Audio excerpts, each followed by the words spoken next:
مولا علی علی علی علی مولا ونصلی ونسلم علی رسولہ الکریم اما بعد فاعوذ باللہ من الشیطان الرجیم بسم اللہ الرحمن الرحیم والذین آمنوا اشد حبا للہ صدق اللہ العظیم وصدق رسولہ النبی الکریم۔ اللہ تعالیٰ کی توفیق سے پچھلی نشست میں امام نسائی رحمۃ اللہ علیہ کی کتاب خصائص علی سے امام نسائی رحمۃ اللہ علیہ نے جو اپنی کتاب کا تیسرا باب قائم کیا ہے کہ اللہ سبحانہ و تعالیٰ کے نزدیک مولا علی کرم اللہ وجہ الکریم کی قدر و منزلت، آپ کا مقام، اس کی قرآن کی آیات اور اس کی تفاسیر کے اعتبار سے شرح کی تھی، صرف اس باب کے نام کی۔ آج کی نشست میں میں ان چند احادیث کو بیان کروں گا جس کا مضمون صرف یہ ہے کہ اللہ سبحانہ و تعالیٰ نے مولا علی علیہ السلام سے اپنی محبت کا اظہار کیا ہے۔ بس صرف ان احادیث کو بیان کریں گے، اب باقاعدہ باب کو تو بعد میں شروع کریں گے، صرف میں ابھی تک اس باب کی شرح کر رہا ہوں تاکہ یہ جو امام نسائی نے اتنا ایمان افروز اور ایک اتنا وجد انگیز قسم کا باب قائم کر دیا ہے، یہ ایسے نہیں ہے۔ اس سے امام نسائی رحمۃ اللہ علیہ کی جو ایک انڈرسٹینڈنگ ہے اور مولا علی علیہ السلام سے متعلق آپ کا جو عقیدہ اور آپ کی جو محبت ہے وہ بڑی کھل کے سامنے آتی ہے۔ تو احادیث کو شروع کرتے ہیں۔ سب سے پہلی جو حدیث ہے یہ حدیث متفق علیہ ہے، بے شمار اسانید سے مروی ہے اس کی، اور اس باب میں امام نسائی نے خود بھی روایت کی ہے، اور یہ خیبر کے حوالے سے جو میں لفظ پڑھ رہا ہوں اس کو امام مسلم نے روایت کیا ہے، ان الفاظ کو۔ یہ بخاری میں بھی ہیں، مختلف الفاظ سے آتی ہے، لیکن جو میں لفظ پڑھوں گا یہ صحیح مسلم کے الفاظ ہیں۔ اور حدیث ایسے چلتی ہے کہ حضرت معاویہ نے حضرت سعد بن ابی وقاص رضی اللہ تعالیٰ عنہ سے یہ عرض کیا کہ ما منعک ان تسب ابا التراب،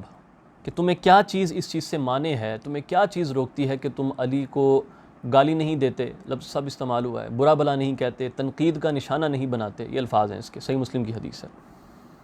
تو پھر انہوں نے مولا علی کرم اللہ وجہ الکریم کی 3 شانیں بتائیں، اس میں سے ایک یہ تھی کہ آپ فرماتے ہیں کہ خیبر کے دن آقا کریم صلی اللہ علیہ وآلہ وسلم نے یہ ارشاد فرمایا تھا کہ میں اس شخص کو جھنڈا دوں گا، اس شخص کے ہاتھوں یہ قلعہ فتح ہوگا خیبر کا، کہ جو اللہ اور اس کے رسول صلی اللہ علیہ وآلہ وسلم سے محبت کرتا ہے، اور اللہ اور اس کا رسول صلی اللہ علیہ وآلہ وسلم اس سے محبت کرتے ہیں۔ سبحان اللہ۔ پھر صحابہ کرام فرماتے ہیں کہ پھر وہ ہر ایک کی یہ خواہش تھی کہ کاش یہ اس کو مل جائے، لیکن پھر نبی کریم صلی اللہ علیہ وآلہ وسلم نے ان تمام صحابہ کرام میں سے مولا علی کرم اللہ وجہ الکریم کو بلایا اور آپ کو وہ جھنڈا عطا فرمایا۔ اس کے اوپر آگے گفتگو ہم کریں گے، لیکن دیکھیں کہ اللہ سبحانہ و تعالیٰ کی محبت کی گارنٹی کس طرح آقا کریم صلی اللہ علیہ وسلم نے یہاں پر جمع فرما دی کہ وہ اللہ اس کے رسول سے محبت کرتے ہیں اور اللہ اور اس کا رسول ان سے محبت کرتا ہے، ایسی گارنٹی دیتی ان کو۔ اب دوسری روایت کی طرف چلتے ہیں۔ کئی صحابہ کرام کے گھروں کے دروازے جو تھے یہ مسجد نبوی کی طرف کھلا کرتے تھے۔ آقا کریم صلی اللہ علیہ وآلہ وسلم نے یہ حکم دیا کہ میرے اور علی علیہ السلام کے دروازے کے علاوہ ہر ایک کا دروازہ جو مسجد میں کھلتا ہے اس کو بند کر دیا جائے۔ اس حدیث کو امام احمد نسائی اور حاکم نے روایت کیا ہے، بڑی انٹرسٹنگ حدیث ہے۔ اب مختلف الفاظ سے یہ حدیث آتی ہے، لیکن میں جو آپ کے سامنے روایت رکھ رہا ہوں اس میں بڑے کچھ خاص الفاظ ہیں، وہ سنیے گا ذرا، کہ پھر بعض لوگوں کے اندر یہ باتیں شروع ہو گئیں کہ یہ کس طرح کا معاملہ پیش آیا کہ آقا کریم صلی اللہ علیہ وسلم نے جو ہے نا وہ علی کے علاوہ سب کے دروازے بند کروا دیے، علی کا نہیں بند کروایا۔ تو نبی کریم صلی اللہ علیہ وآلہ وسلم یا پھر آپ ممبر پر تشریف لائے، آپ نے اللہ سبحانہ و تعالیٰ کی حمد و ثنا بیان فرمائی، اور اس کے بعد آپ نے یہ فرمایا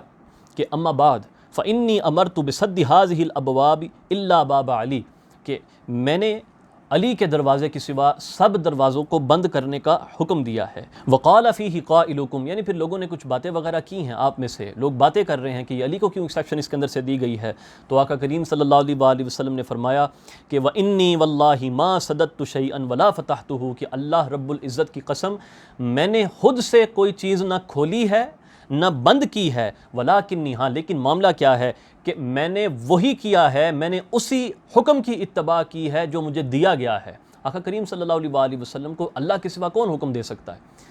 تو یعنی آپ صلی اللہ علیہ وسلم نے اس میں یہ فرمایا کہ مجھے اللہ نے حکم یہ دیا ہے کہ میں علی اور اپنے گھر کے دروازے کے سوا تمام دروازوں کو مسجد سے بند کر دوں، کوئی اور اپنے دروازے سے مسجد میں ڈائریکٹلی داخل نہ ہو، کہ وہ 100 قسم کی حالتوں میں ہوتا ہے، لیکن مولا علی کرم اللہ وجہ الکریم کو جو ہے اس سے ایکسیپشن دی گئی۔ یہاں تک کہ ایک روایت کے تو یہ الفاظ ہیں کہ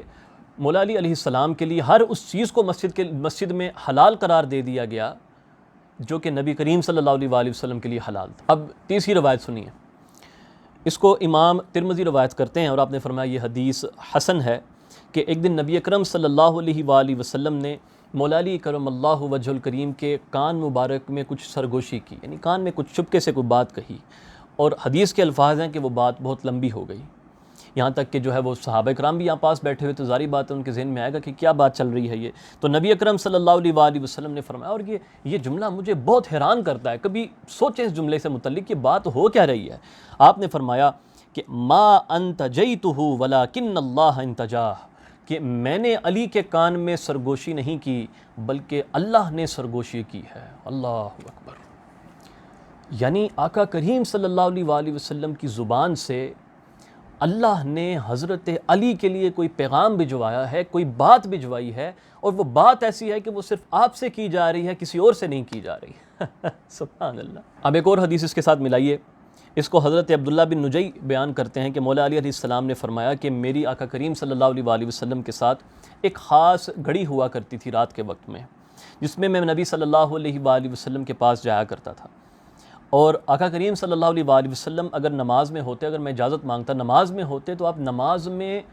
تسبیح پڑھتے مجھے اجازت دینے کے لیے، تو میں سمجھ جاتا کہ مجھے اجازت مل گئی ہے، ورنہ اگر نماز میں نہ ہوتے تو ویسے ہی مجھے آنے کا کہہ دیتے۔ یعنی مولا علی علیہ السلام کو انتظار بھی نہیں کروانا، اور نماز یعنی اللہ سبحانہ و تعالیٰ کی عبادت چل رہی ہے، آقا کریم صلی اللہ علیہ وآلہ وسلم نماز ادا کر رہے ہیں، اللہ سبحانہ و تعالیٰ کے جلووں میں گم ہیں، اپنی مناجات میں اللہ سبحانہ و تعالیٰ کے ساتھ مشغول ہیں، جب حضرت علی کی آواز آتی ہے تو ان کو اندر بلا لیتے ہیں۔ یہ نہیں کہتے کہ نماز میں کوئی خلل واقع ہو رہا ہے، کنسنٹریشن ٹوٹ رہی ہے، تعلق ٹوٹ رہا ہے، نہیں، یہ شان خاص مولا علی علیہ السلام کو عطا کی گئی ہے۔ سبحان اللہ۔ اس سے دیکھیں اگر یہ چیز غلط ہوتی تو اللہ سبحانہ و تعالیٰ منع فرما دیتے آقا کریم صلی اللہ علیہ وآلہ وسلم کو کہ نہیں، جب علی اگر بلائے تو آپ نے یہ کام نہیں کرنا، آپ نماز پڑھ رہے ہوتے ہیں، آپ نماز میں نہ علی کو بلایا کریں، نہیں، بلکہ اللہ بھی پسند کرتا ہے اس چیز کو۔ سبحان اللہ۔ اگلی حدیث ہے، بہت مشہور حدیث ہے، حدیث طائر کے نام سے جو جانی جاتی ہے، اس کے اوپر ہم نے انشاءاللہ تفصیلی گفتگو کرنی ہے، اس حدیث کو جانے نہیں دیں گے ایسے، لیکن ابھی صرف میں بیان کر دیتا ہوں کہ آقا کریم صلی اللہ علیہ وآلہ وسلم کے سامنے ایک پرندہ لایا گیا، ایک گوشت بن کے لایا گیا کھانے کے لیے، تو نبی اکرم صلی اللہ علیہ وآلہ وسلم نے کھانے سے پہلے یہ دعا فرمائی، اللہم ائتنی بأحب خلقک الیک، کہ اے اللہ تیری مخلوق میں جو تجھے سب سے زیادہ محبوب ہے اس کو تو میرے پاس بھیج دے تاکہ وہ پھر میرے ساتھ بیٹھ کر اس کو تناول کر لے۔ پھر حدیث کے الفاظ ہیں کہ فجاء علی فاکل معہ، تو مولا علی علیہ السلام تشریف لائے اور انہوں نے آقا کریم صلی اللہ علیہ وآلہ وسلم کے ساتھ بیٹھ کر اس کو تناول فرمایا۔ اس حدیث کے اوپر بعض لوگوں نے اتنا زور لگایا کہ یار کسی طرح اس کو ضعیف ثابت کر دیا جائے، کیونکہ جو روایت اہل بیت علیہم السلام کی شان میں آ جاتی ہے وہ کئی لوگوں کو ہضم نہیں ہو پاتی، تو وہ پھر چھوٹی چھوٹی ویکنس نکال کے جو ہے اس کو رد کرتے پھرتے ہیں، حالانکہ اس کے مقابلے میں اگر دیگر صحابہ کرام کے فضائل میں کوئی سخت قسم کی ضعیف حدیث بھی آ جائے نا، وہ بھی چلے گی، وہ بھی قبول ہے، ہاں علی کی بات نہیں ہونی چاہیے۔ اگر علی کی شان میں کس طرح کی حدیث آ گئی جس سے ان کی کوئی افضلیت پتہ چلتی ہے، کوئی شان نکھر کر دوسروں سے جدا سامنے آتی ہے، بھئی اگر متواتر نہیں ہے خبر واحدہ تو کسی نہ کسی طرح سے اس کو ضعیف کر دو۔ یہ 1400 سال پڑھ لیں ذرا علم جرح و تعدیل، اپنی یہ جو پٹیاں ہم لوگوں نے آنکھوں میں باندھی ہوئی ہیں، تعصب کس کو ذرا اتار کے پڑھے اور دیکھیں کہ یہ معاملہ ہے یا نہیں۔ اب اس کے ساتھ ایک اور حدیث پاک کو ملائیے جس کا ہم پہلے ذکر کر آئے ہیں کہ سب سے پہلے ایمان لانے والے مردوں میں مولا علی علیہ السلام ہیں اور کوئی نہیں ہے، صرف مولا علی علیہ السلام ہے ایمان لانے والے مردوں میں۔ ایمان کی توفیق اللہ سبحانہ و تعالیٰ کی طرف سے ہوتی ہے، اللہ سبحانہ و تعالیٰ جس کو چاہے وہ چن لیتے ہیں، جگہ جگہ پر قرآن میں اس چیز کو اللہ پاک نے بیان فرمایا ہے۔ اور اس امت میں اللہ سبحانہ و تعالیٰ نے سب سے پہلے جس کا انتخاب کیا ہے مردوں میں، وہ حضرت علی علیہ السلام ہے۔ ان سے پہلے نہ کوئی ایمان لایا، نہ کسی مرد نے نماز ادا کی اپنے نبی کے پیچھے۔ تو اس فضیلت میں بھی اللہ سبحانہ و تعالیٰ کی محبت مولا علی علیہ السلام کے لیے بڑی کھل کے سامنے آتی ہے۔ ایک اور حدیث پاک کو اس کو ایڈ کرتے ہیں، اس کو بھی امام ترمذی نے روایت کیا، آپ نے فرمایا یہ حدیث حسن ہے، یہ ابن بریدہ ابی حدیث آتی ہے کہ نبی اکرم صلی اللہ علیہ وآلہ وسلم نے فرمایا، اللہ سبحانہ و تعالیٰ نے مجھے حکم دیا ہے کہ میں ان 4 اشخاص سے محبت کروں۔ پوچھا گیا یا رسول اللہ علیہ وآلہ وسلم وہ کون ہیں؟ تو آقا کریم صلی اللہ علیہ وآلہ وسلم نے فرمایا علی منہم، بھائی علی ان میں سے ایک ہیں، علی ان میں سے ایک ہیں، اور پھر باقی 3 کا بھی مزید ذکر کیا کہ ایک ابو ذر ہیں، ایک حضرت مقداد ہیں، اور ایک حضرت سلمان ہیں۔ اور آگے آقا کریم صلی اللہ علیہ وسلم نے فرمایا کہ امرنی بحبہم واخبرنی انہ یحبہم، کہ اللہ سبحانہ و تعالیٰ نے مجھے بھی حکم دیا ہے کہ میں ان سے محبت کروں، اور مجھے یہ بھی بتایا ہے کہ وہ بھی ان سے محبت کرتا ہے۔ اللہ سبحانہ و تعالیٰ نے اپنے نبی کو بھی حکم دے دیا کہ آپ بھی ان سے محبت کریں۔ اب ایک اور روایت لیجئے، اس کو بھی امام ترمذی ہی روایت کرتے ہیں۔ حضرت برا سے یہ حدیث آتی ہے کہ نبی اکرم صلی اللہ علیہ وآلہ وسلم نے مولا علی کرم اللہ وجہ الکریم اور حضرت خالد بن ولید کو ایک جنگ میں بھیجا، تو ان دونوں کا ایک مسئلے کے اوپر اختلاف ہوا، تو حضرت خالد بن ولید رضی اللہ تعالیٰ عنہ نے حضرت علی کی شکایت بھجوائی، حضرت علی کی شکایت مدینہ پاک میں آقا کریم صلی اللہ علیہ وآلہ وسلم کو بھجوائی۔ جب انہوں نے آ کے شکایت کی تو پھر کیا ہوا؟ سبحان اللہ، نبی صلی اللہ علیہ وآلہ وسلم کا چہرہ مبارک، آپ کے چہرے مبارک کا رنگ متغیر ہو گیا، رنگ بدل گیا آپ کا، آپ کو غصہ آیا اس بات پہ۔ آپ نے فرمایا ما تری فی رجل یحب اللہ ورسولہ ویحبہ اللہ ورسولہ، کیا چاہیے تمہیں ایسے شخص سے، کیا چاہیے تمہیں ایسے شخص سے جو اللہ سے محبت کرتا ہے، اس کے رسول سے محبت کرتا ہے، اور اللہ اور اس کا رسول اس سے محبت کرتے ہیں۔ جب آپ نے یہ جملہ ارشاد فرمایا تو قال قلت اعوذ باللہ من غضب اللہ وغضب رسولہ، تو میں نے کہا کہ اللہ کی میں پناہ میں جاتا ہوں کہ میں اللہ کا غصہ لوں اور اللہ کے رسول کا غصہ لوں۔ غور کریں کہ آقا کریم صلی اللہ علیہ وآلہ وسلم ایک شکایت سننا حضرت علی کے خلاف گوارا نہیں کر رہے، آپ نے اس کو کنسیڈر بھی نہیں کیا کہ ہو سکتا ہے علی سے غلطی ہو گئی ہوگی، وہ بھی تو بشر ہی ہے، باقی بھی بشر ہی ہیں، ان سے غلطیاں ہو جاتی ہیں، ایسی کوئی بات نہیں کی۔ بلکہ بعض روایات کے اندر تو یہ الفاظ تک آتے ہیں کہ 4 لوگوں نے آ کر گواہی دی اس چیز کی الگ الگ کہ علی نے ایسا کیا، علی نے ایسا کیا۔ آپ نے فرمایا ما تریدون من علی، ما تریدون من علی، کیا چاہتے ہو میرے علی سے، کیا مسئلہ ہے تمہیں، کیا چاہیے تمہیں؟ آقا کریم صلی اللہ علیہ وسلم نے شکایت سننا گوارا نہیں کیا علی کے خلاف۔ جہاں آقا کریم صلی اللہ علیہ وآلہ وسلم یہ برداشت نہیں کر رہے کہ علی کی شکایت کی جائے، آپ کا کیا خیال ہے کہ آقا کریم صلی اللہ علیہ وآلہ وسلم کو اس چیز کی خوشی ہوئی ہوگی؟ آپ اس شخص سے راضی ہوں گے کہ جس نے تلواریں اٹھائی ہیں آپ پر؟ ایک شکایت نہیں قبول کر رہے، اور آپ ہیں کہ تلواروں کو جسٹیفائی کرتے ہیں۔ کچھ خدا کا خوف کریں یار، کہتے ہیں کہ نہیں وہ تلواریں اٹھانے والے سب صحابی ہیں بس آپس میں، تو یہ شکایت کرنے والا کون تھا؟ یہ آج کا کوئی آدمی تھا؟ یہ کوئی خارجی تھا؟ یہ کون تھا؟ اور بھئی یہ بھی صحابی تھا نا جس نے شکایت کی، آپ نے اس کی بات نہیں سنی، الٹا اس پہ غصہ کیا آپ نے کہ میں سن نہیں سکتا، بس چپ کر جاؤ۔ یہاں تک کہ ایک روایت کی یہ الفاظ ہیں کہ آپ نے اس کے بعد یہ فرمایا کہ علی مجھ سے ہے اور میں علی سے ہوں، یعنی تم نے اگر علی کو کچھ کہا وہ ایسی کہ تم نے مجھے کہا، اس پہ تلوار اٹھا دی، میرے پہ تلوار اٹھا دی، ایک ہی بات ہے۔ اس کے ساتھ ایک اور حدیث ایڈ کریے، اس کو بھی امام احمد بن حنبل نے روایت کیا ہے اپنی مسند میں، یہ خصائص علی کے اندر بھی آگے یہ حدیث آئے گی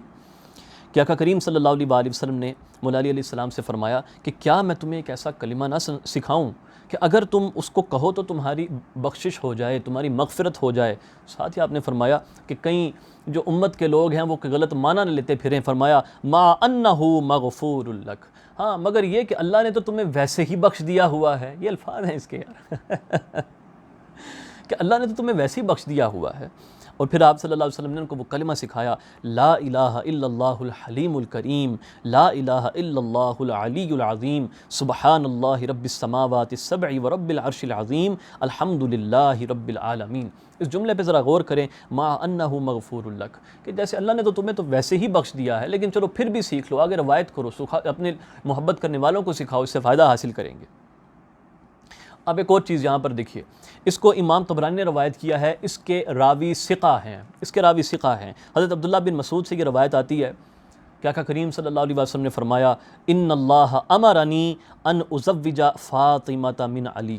اللہ سبحانہ و تعالیٰ نے مجھے حکم دیا ہے کہ میں فاطمہ سلام اللہ علیہا کا نکاح حضرت علی علیہ السلام سے کر دوں۔ ان کا نکاح بھی آسمان پر ڈیسائیڈ ہو رہا ہے۔ محبت کا عالم دیکھیں، اللہ سبحانہ و تعالیٰ جو زندگی کے اہم ترین معاملات ہوتے ہیں انسان کے، وہ بھی ایسے نہیں چھوڑ رہا بلکہ خود اپنے ذمے لے رکھا ہے۔ کیا کوئی اس شان کا مالک ہے کہ جس کے نکاح کی دھومیں یوں آسمان پر اٹھی ہوئی ہوں اور اللہ کی طرف سے پیغام آیا ہو آقا کریم صلی اللہ علیہ وآلہ وسلم کو کہ ان کا نکاح فرما دیں؟ یہ دیکھیں کیا محبت ہے اللہ سبحانہ و تعالیٰ کو اہل البیت علیہم السلام کے ساتھ۔ اس کے ساتھ ایک اور حدیث پاک ملائیں، یہ حدیث ہے رد شمس کی، سورج موڑنے والی جو روایت ہے آقا کریم صلی اللہ علیہ وسلم کا جو معجزہ ہے، جہاں پر اس میں وہ آقا کریم صلی اللہ علیہ وسلم کا معجزہ نظر آتا ہے، وہاں پر اس میں مولا علی کی شان اور آپ کی فضیلت بھی نظر آتی ہے کہ وہ شخص ہے جس نے پہلی مرتبہ نماز پڑھی، مردوں میں سے یہ وہ ہیں۔ اللہ نے اس چیز کو پھر گوارا نہیں کیا کہ اس کی پھر زندگی میں کوئی نماز بھی چھوٹ سکے، تو عصر کا وقت چلا گیا، نبی کریم صلی اللہ علیہ وسلم نے اللہ پاک سے دعا کی، اللہم انا علیًا فی طاعتک و طاعت رسولک، سبحان اللہ، کہ اے اللہ علی تیرے اور تیرے رسول صلی اللہ علیہ وسلم کی اطاعت میں، ان کی فرما برداری میں مشغول تھا۔ آگے فرماتے ہیں فردد علیہ الشمس، تو اس کے اوپر سورج کو لٹا دے، یعنی عصر کا وقت واپس آ جائے۔ تو حضرت اسماء رضی اللہ تعالیٰ عنہ جو اس کی راویہ ہیں وہ فرماتی ہیں کہ پھر ہم نے دیکھا کہ سورج غروب بھی ہوا، نیچے بھی گیا، اور پھر ہم نے اس کو پھر واپس آتے ہوئے بھی دیکھا۔ اس فضیلت میں مولا علی علیہ السلام خاص ہیں، کسی اور کے لیے اس امت میں سورج کو نہیں لٹایا گیا کہ چلو یہ آدمی اپنی نماز ادا کر لے۔ اللہ سبحانہ و تعالیٰ کو یہ چیز گوارا ہی نہیں ہوئی کہ مجھ سے اتنی محبت کرنے والا آدمی اس کی کوئی ایک نماز بھی چھوٹ سکے۔ اللہ سبحانہ و تعالیٰ نے اپنے اس کائنات کے لاز کو، جن کو ہم نیچرل لا کہتے ہیں، وہ بھی توڑ دیے اور حضرت علی کے لیے وقت کو موڑا گیا۔ اس میں اللہ سبحانہ و تعالیٰ کی عجیب و غریب سی محبت سامنے آتی ہے مولا علی علیہ السلام کے ساتھ۔ اب آخر میں ایک اور روایت کو یہاں پر ایڈ کرتے ہیں، اس کو ربی بن حراش سے روایت آتی ہے کہ مولا علی کرم اللہ وجہ الکریم نے ان کو یہ بیان فرمایا، ایک طویل حدیث ہے، اس کے اندر آگے جا کر یہ آتا ہے کہ آقا کریم صلی اللہ علیہ وسلم نے فرمایا، یا معشر قریش، کہ اے گروہ قریش تم باز آ جاؤ، ورنہ اللہ تم پر ایسے شخص کو بھیجے گا جو دین کی خاطر تلوار سے تمہاری گردنیں اڑا دے گا۔ اور آگے آپ نے فرمایا کہ اللہ تعالیٰ نے ایمان پر ان کے دلوں کی آزمائش کر لی ہے، وہ ان کے دلوں کو آزما چکا ہے، ان کے دلوں کے اندر ایمان ڈال چکا ہے، وہ کمال تک پہنچ چکے ہیں۔ اور پھر وہاں پر ابوبکر صدیق رضی اللہ تعالیٰ عنہ بھی تشریف فرما تھے، انہوں نے کہا یا رسول اللہ وہ کون ہے؟ سیدنا عمر فاروق رضی اللہ تعالیٰ عنہ نے بھی یہ سوال کیا۔ آقا کریم صلی اللہ علیہ وسلم نے فرمایا ہوا خاسف النعل، یہ وہ ہے جو میرے جوڑوں پر پیوند لگا رہا ہے، سبحان اللہ۔ اور اس وقت آقا کریم صلی اللہ علیہ وسلم نے اپنے نالین مبارک مولا علی علیہ السلام کو دیے ہوئے تھے پیوند لگانے کے لیے۔ اب اس حدیث پاک سے چند چیزیں سمجھنے کی ہیں۔ اللہ سبحانہ و تعالیٰ نے مولا علی علیہ السلام کا ایمان میں امتحان بھی کر دیا، ان کو پاس بھی کر دیا اور ان کو چن بھی لیا۔ اور دوسری چیز کہ جو قریش پر مسلط ہوگا، آپ نے فرمایا کہ وہ اللہ کی طرف سے مولا علی علیہ السلام ہوں گے۔ اور پھر یہ پتہ چلتا ہے کہ بعد میں قریش کے اوپر جب انہوں نے نافرمانی کی اور خلافت کو ٹھکرایا اور بیعت نہیں کی اور ملوکیت کی کوشش کی، تو اللہ پاک نے ان کے اوپر پھر وہ کون تھا جو مسلط کیا، جس نے پھر 3 جنگیں کیں، خارجیوں کو بھی پھر نہیں چھوڑا اور باغیوں کو بھی نہیں چھوڑا۔ تو بحمد اللہ تعالیٰ ہم نے کافی ساری احادیث کو ایک مقام پر جمع کر دیا ہے، صرف امام نسائی رحمۃ اللہ علیہ کے اس چیپٹر کا جو انہوں نے نام رکھا ہے اس کی شرح کرنے کے لیے، کہ کس طرح اللہ سبحانہ و تعالیٰ مولا علی کرم اللہ وجہ الکریم سے محبت کرتا ہے، اور کس طرح اس نے مختلف مقامات پر اپنی محبت کا اظہار کیا ہے۔ اس میں ہمارے سیکھنے کے لیے کیا ہے کہ بھئی ہم جس اللہ پر ایمان رکھتے ہیں، جس سے محبت کے دعوے کرتے ہیں، وہ تو علی سے محبت کرتا ہے، تو تم علی سے کیوں بھاگتے ہو؟ تمہارے پاس کیا جواز رہ جاتا ہے کہ تم علی کا ذکر دن رات نہ کرو اور اس کے دشمنوں کا تم ذکر کرو؟ جس نے تلواریں اٹھائی ہیں تم اس کا ذکر کرو، اس کے میلاد مناؤ، اس کے نام کے مطابق اپنے بچوں کے نام رکھو، یہ خدا کا خوف کرو، کس کی دشمنی لے رہے ہو تم اپنے سر پہ؟ اللہ سبحانہ و تعالیٰ سے دعا ہے کہ اس کو سمجھنے کی توفیق عطا فرمائے۔ وما علینا الا البلاغ المبین۔ السلام علیکم ورحمۃ اللہ تعالیٰ وبرکاتہ۔